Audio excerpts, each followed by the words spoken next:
statistically, if you are there, and we're not talking being a pest now, but if you are there enough times, that eventually will do a piece of business. It'll happen. Statistically, it happens.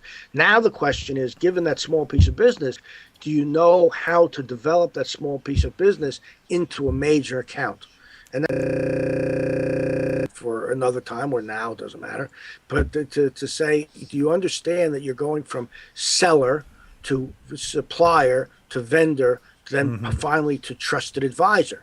Those are the steps that we go through, and people don't necessarily see it that way. They end up becoming just the salesperson instead of becoming an advisor, which is a much better position to be in. Yeah, you take your immediate trust, gratification, right? And if you're just doing that as opposed to becoming a trusted That's advisor, exactly where right. I mean, they come knocking on your door and ask you, "What do you think about this? What do you think about that?" Right?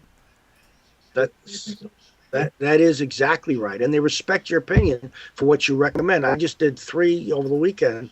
I did 3 different recommendations to clients, and they were all accepted because they pretty much say to me, I trust you. It's the You know what consultative to sell, do. obviously.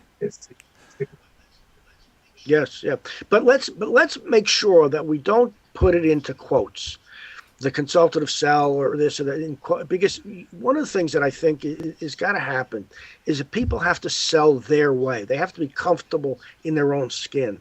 And sometimes we label it, and all of a sudden the guy goes, well, I gotta be this consultant. I really wish salespeople would just be salespeople, be themselves. Just go in and have a conversation, because the closing is an extended part of the conversation. It's all it is.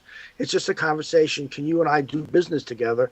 And here's why I think it makes sense. Tell me what you're doing and why you're doing that. And let me see if I can help you do that better. See, a lot of the companies, and I can give you hundreds of companies in the early 50s, 60s, and 70s, where they went in and they had to have a problem. See, if I had a problem, then I could solve it. And one of the big computer companies, which I won't mention, but that was their entire theory of selling: find a problem, offer a solution. But if there's no problem, then how do you sell? So what you've got to do is sell what you're doing that's going to help them do what they do better. That's the improvement. And if you think about it, every single invention you have today, and whether you want to start with your phone and go backwards, take your cell phone, go backwards into the dial phone, into the plug-in phone, just use that. Everything really has been an improvement on communications. That's really what communication has done. It's improved.